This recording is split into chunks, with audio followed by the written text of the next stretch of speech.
दोस्तों नमस्कार। आज हम इजराइल, ईरान और अंतर्राष्ट्रीय संबंधों को लेकर के दुनिया में जो तनाव मचा हुआ है उसको लेकर के एक बहुत बेहतरीन सेशन करने वाले हैं। इस सेशन में हमने इजराइल, ईरान को लेकर के चर्चा की है कि उनके बीच जो बढ़ता तनाव है वो क्या और अधिक आक्रामक हो सकता है। इसके प्रभाव रूस यूक्रेन युद्ध से जुड़े हुए हैं। क्या यूरोप में भी इस तरीके की एक्टिविटी होगी?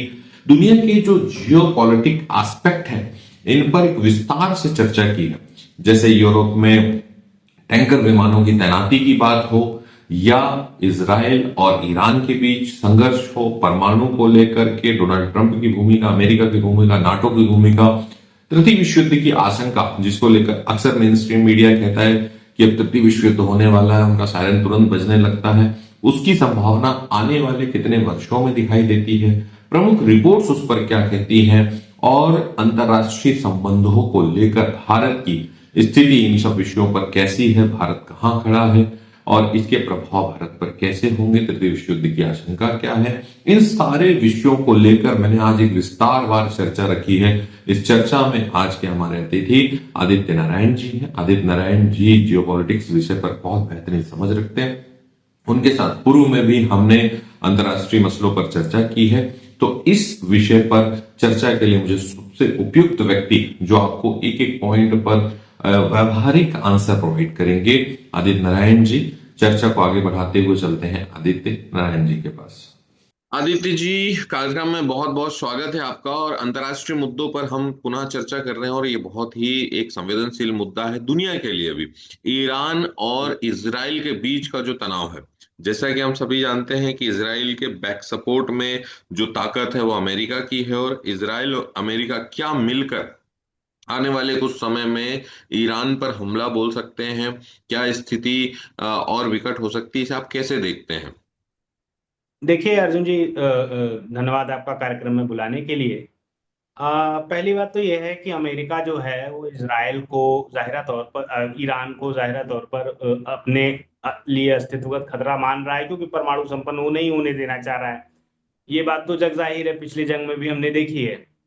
और अभी लेकिन जहां तक आप सवाल पूछ रहे हैं प्रत्यक्ष युद्ध का, तो प्रत्यक्ष युद्ध की उतनी संभावना नहीं है, लेकिन देखिए हो भी सकता है, कुछ कहा नहीं जा सकता। क्योंकि अभी आपने देखा कि इसराइल ने हमला किया कतर में और तमाम उधर अन्य देशों में। तो इससे यह है कि थोड़ा प्रॉक्सी वॉर जैसा युद्ध की स्थिति है। सीरिया, इराक और लेबनान को लेते हुए ऐसी स्थिति बनी हुई है। जाहिरा तौर पर इसका प्रयोग भी पहले हुआ है।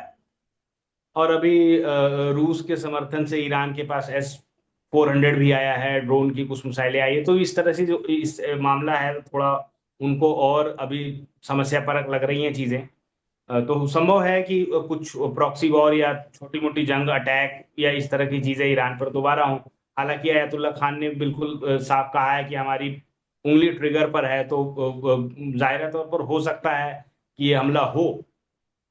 संभावना तो देखिए है इस चीज देखिए की। आपने हमले की जो संभावना कही, जून 2025 में जो तनाव था इजराइल और ईरान के बीच में, जिसमें काफी मिसाइलें भी दागी गई और काफी सेंसिटिव मामला हो चुका था, फिर ट्रम्प ने उसमें हस्तक्षेप भी किया, शांति की अपील की, फिर सीज फायर हुआ। क्या उससे विकट स्थिति आने वाले समय में देखने के लिए मिलेगी, या उसी के आसपास आपको लगता है? देखिए अर्जुन जी, इसमें तो ये कहा जा सकता है कि अभी तत्कालीन रूप से तो ये है कि अमेरिका जो है दो मोर्चों पर उलझना नहीं चाहेगा। मेरी ऐसी समझ है कि एक तो अभी रूस में और यूक्रेन में जो जंग चल रही है उसमें नाटो का सहयोग है। और ध्यान देने वाली बात यह है कि रूस ने अभी तक किसी नाटो के सहयोगी देशों पर कभी अभी तक हमला नहीं किया है। और अमेरिका भी सीधा रूस से उलझना नहीं चाहता है। तो ये तो है कि दोनों एक दूसरे के लिए खतरा तो जरूर है। लेकिन ये है कि ये जंग बढ़ेगी उस रूप में बहुत नहीं, लेकिन ये हो सकता है जरूर कि परस्पर दबाव की रणनीति की वजह से कुछ संघर्ष चलता रहे। ठीक है। एक अभी चर्चा है टैंकर विमानों की, तो मैं सबसे जी। पहले तो ये चाहूंगा कि आप दर्शकों को ये बताएं कि टैंकर विमान क्या है, और इन टैंकर विमानों की तैनाती यूरोप में हो रही है, ये चिंता का विषय क्यों है, और अमेरिका इन टैंकर विमानों को वहां क्यों तैनात कर रहा है, इसे किस तरीके से देखते हैं हम? हाँ देखिए अर्जुन जी, अच्छा सवाल पूछा आपने।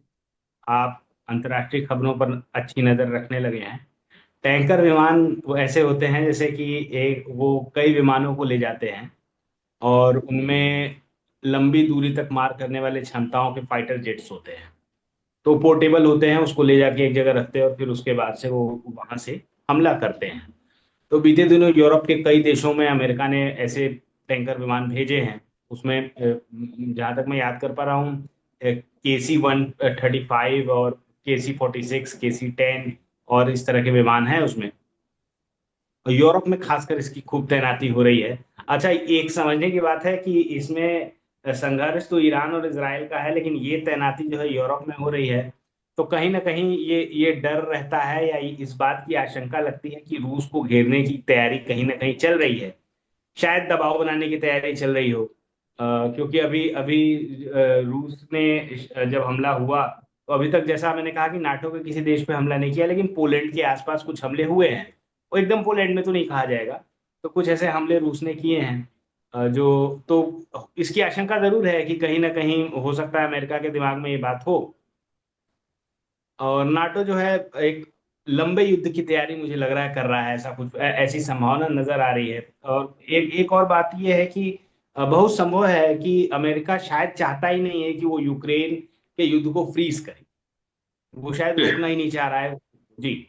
बिग पॉइंट आप कह रहे हैं कि अमेरिका नहीं चाहता कि ये युद्ध रुके, जबकि हमारे जो ट्रम्प चाचा हैं वो तो शांति का नोबेल के लिए एकदम जी, जी, वो कई बार रूस से उनकी मीटिंग में भी, पुतिन से मीटिंग वो कर चुके, रूस के साथ बैठ चुके हैं। अलास्का पे डील शायद हो सकता है फाइनल ना हो पाई हो, या कुछ मामला बना हुआ है। अभी डिटेल उसकी नहीं है कि क्या हो रहा है क्या नहीं हो रहा है। तो अभी बहुत सारे मसले फंसे हुए हैं, लेकिन जो जो तत्कालीन हालात हैं उनको देख के तो कहा जा सकता है कि अमेरिका शायद चाह ही नहीं रहा है कि ये युद्ध बंद हो। ठीक है। देखिए, यहाँ पर दो अच्छे पॉइंट दिए आपने। आपने एक चर्चा की कि भाई ईरान और इजराइल का जो मसला है उसमें अमेरिका की बड़ी भूमिका है। उसका बहुत बहुत इंपॉर्टेंट जो पॉइंट आपने कहा कि भाई ईरान को वो नहीं चाहता कि परमाणु संपन्न बने, क्योंकि अमेरिका के लिए खतरा होगा। और नंबर टू, ये हम उसको आर्थिक हितों से भी देख सकते हैं जो ऑयल को लेकर के। अभी जो मैंने रिसेंट काफी बयानों में इस चीज को देखा कि ट्रम्प की, मतलब मेरी जो सामान्य समझ इस पर ये कह रही है कि ट्रम्प की जो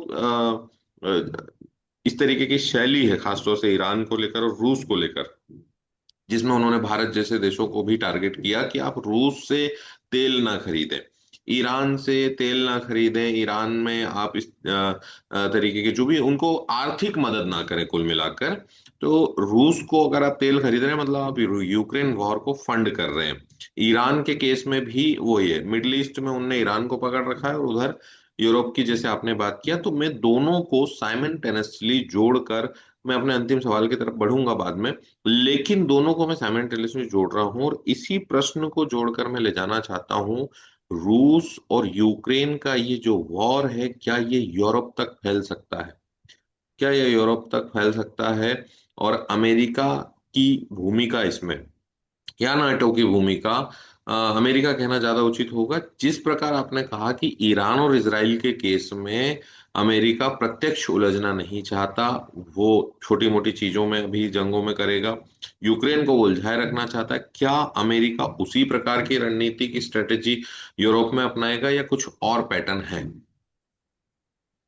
देखिए, बड़ा ही अच्छा सवाल और बड़ा गंभीर सवाल आपने पूछ दिया है। मैं चाहूंगा इसको छोटे में समेट सकूं, समय हमारे पास कम है। तो देखिए अर्जुन, इसमें जो महत्वपूर्ण बात देखने की है कि नाटो के जो देश हैं, जैसे दो बार मैं एक बात कह चुका है, और ये पॉइंट करने वाली बात है, अंडरलाइन करने वाली बात है कि अभी तक रूस ने नाटो के किसी देश पे हमला नहीं किया है।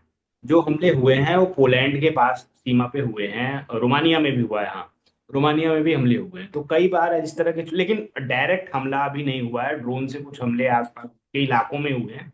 जो अब समस्या ये है कि अभी जो तत्कालीन परिस्थिति है उसमें युद्ध का फैलने की संभावना तो कम है, लेकिन अभी दबाव और समझौते की राजनीति जरूर चल रही है। तो ये जरूर है कि इस दबाव और समझौते में, जिसको अंग्रेजी में कहा जाए तो एक्सीडेंटल एस्केलेशन जरूर हो सकता है, कि हो सकता है कि किसी को डेटरेंस समझाने डेटरेंस स्ट्रेटेजी कह सकते हैं। एकदम इस तरह की घटनाएं जरूर हो सकती हैं। और लेकिन एक बात और है कि रूस पर हमला भी इतना आसान नहीं है। रूस पर कोई हमला वैसे भी नहीं करना, डायरेक्ट तो हमला नहीं करना चाहेगा।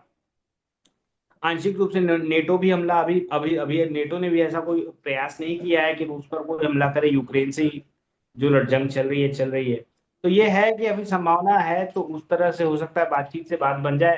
हालांकि पीछे तो अर्थ ही इन्वॉल्व रहता है, कैसे क्या होता है अब ये समय बताएगा। तो युद्ध की सीधी संभावना तो नहीं है, लेकिन ये है कि रूस और यूक्रेन और आसपास यूरोप में जो माहौल चल रहा है, जो जंग बंदी का माहौल चल रहा है, जैसे जो माहौल द्वितीय विश्व युद्ध के पहले था, वैसा कुछ नजर आ रहा है। ये खेमेबंदी हो चुकी है और हथियार इधर से उधर हो रहे हैं। सप्लाई चल रही है, तमाम सारे टैंकर विमानों से लेके तमाम सारे ऐसे हथियार इधर उधर आ जा रहे हैं। तो एक हलचल सी है पूरे यूरोप में और अमेरिका में और इस तरह के देशों में। तो पूरा मामला पावर बैलेंस एक बना बिगड़ा हुआ है, बन भी रहा है, बिगड़ भी रहा है, कभी किसी के पक्ष जा रहा है, किसी के पक्ष जा रहा है।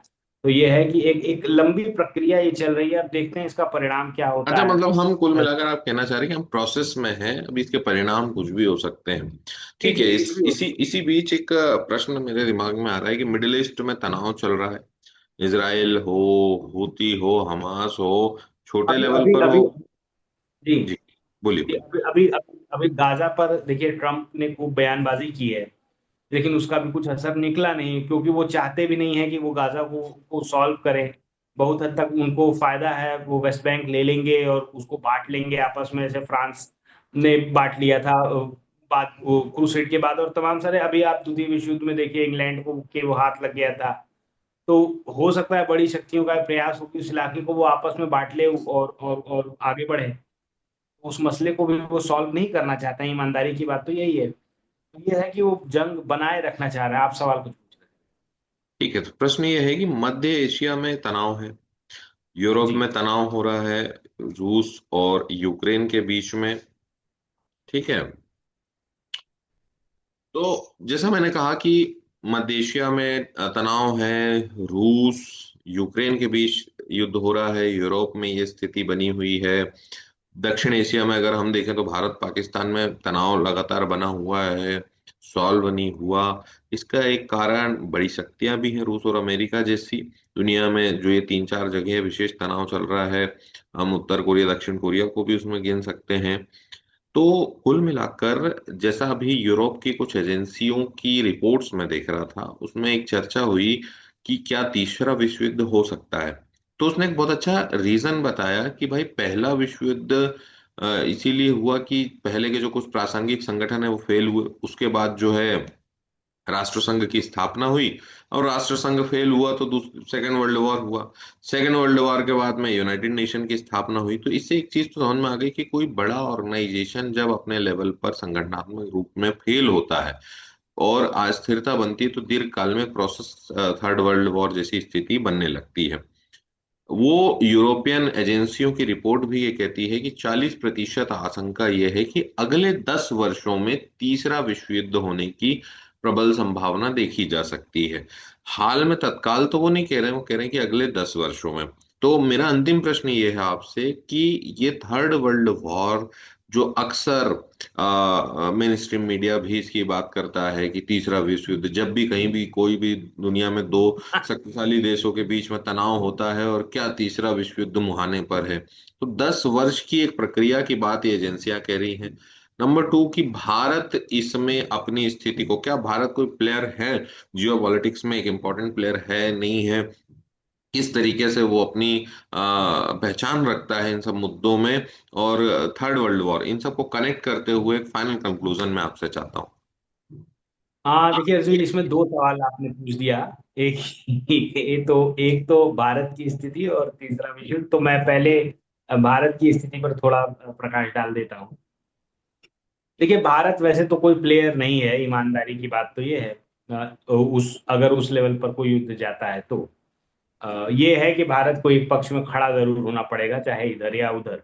लेकिन भारत के साथ देखिए कूटनीतिक संकट बढ़ जाएगा अगर युद्ध न भी हो, और इस तरह का दबाव और की रणनीति जो पूरे दुनिया में चल रही है, जिसका परिणाम अभी हमने टैरिफ के रूप में देखा ही है।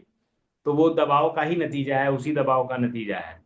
तो जाहिर तौर पर भारत के लिए कूटनीतिक संकट तो खड़ा हो ही जाएगा, क्योंकि एक तरफ तो हम रूस पर निर्भर हैं गैस और तेल के संदर्भ में, चीन पर बहुत से सामानों पर निर्भर हैं, प्रोडक्शन पर निर्भर है। तो ये तो है कि एक बड़ा कूटनीतिक संकट खड़ा हो जाएगा, और अमेरिका लगातार हमारे ऊपर दबाव अभी देख रहे हैं, टैरिफ के मसले को लेकर बना ही रहा है।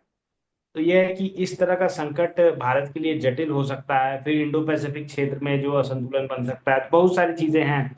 तो काफी मामला पेचीदा हो सकता है अगर ये घटना आगे बढ़ती है तो। पहले के टर्म में, इससे पहले वाले में जो जो जंग हुई ईरान और इसराइल में, उसमें भारत ने भले उस तरह का रोल नहीं किया, लेकिन अब की स्थिति अलग है। अब अमेरिका भारत के पक्ष में उस रूप में नहीं है, क्योंकि अमेरिका भारत से कुछ अक्सर लाभ लेने की कोशिश है, इस पे हम बात कर भी चुके हैं।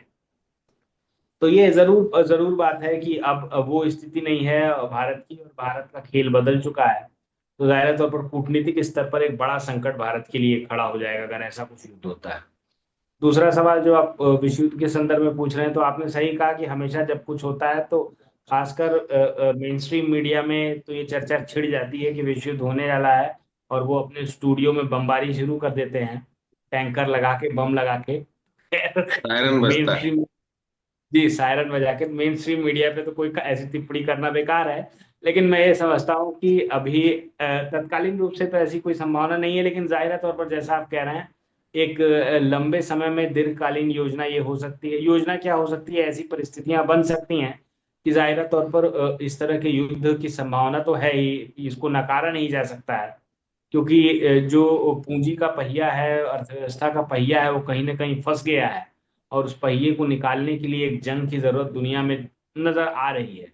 तो बहुत संभव है कि ये जंग हो। अभी अभी अभी हम देख रहे हैं कि गाजा से लेके ईरान, इसराइल, रूस, यूक्रेन और तमाम जगह दुनिया में जंग है ही, दुनिया अस्थिर है इस रूप में भी। तमाम तरह के टकराव अलग अलग देशों में हो रहे हैं। तो ये है कि ये विश्व युद्ध तो नहीं, लेकिन विश्व युद्ध की प्रतिछाया जरूर नजर आ रही है।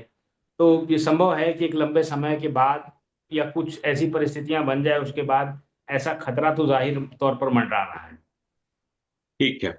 आपने बहुत अच्छे से आज के हमारे सेशन में बहुत सारे विषयों की चर्चा की हमने। देखिए, आपने सबसे महत्वपूर्ण बात जो इजराइल और ईरान के तनाव पर बहुत स्पष्ट बात की, कोई ऐसा नहीं कि युद्ध हो रहा है। हाँ, संभावना है कि हाँ इस तरीके की चीजें बिगड़ेंगी तो कुछ हद तक हम आगे देखेंगे। लेकिन प्रत्यक्ष एकदम जो प्रॉक्सी वॉर जैसी घटनाएं हो सकती है, दूसरी घटनाएं हो सकती है, बट एकदम आपने जिस पॉइंट की बात की, जैसे कि अमेरिका इनको उल्हाए रखना चाहता है, यूक्रेन की भी केस में वही बात की। फिर अगर हम जियोपॉलिटिक्स में इन सारे विषयों को कनेक्ट करते हैं, आपने टैंकर विमानों की जानकारी दर्शकों को दी, डिटरेंस स्ट्रेटजी को आपने बताया कि दबाव बनाने की राजनीति जो ट्रम्प की शैली रही है, एक प्रकार से भारत पे भी उन्होंने उसको पूरी तरीके से आर्थिक रूप से अपनाया।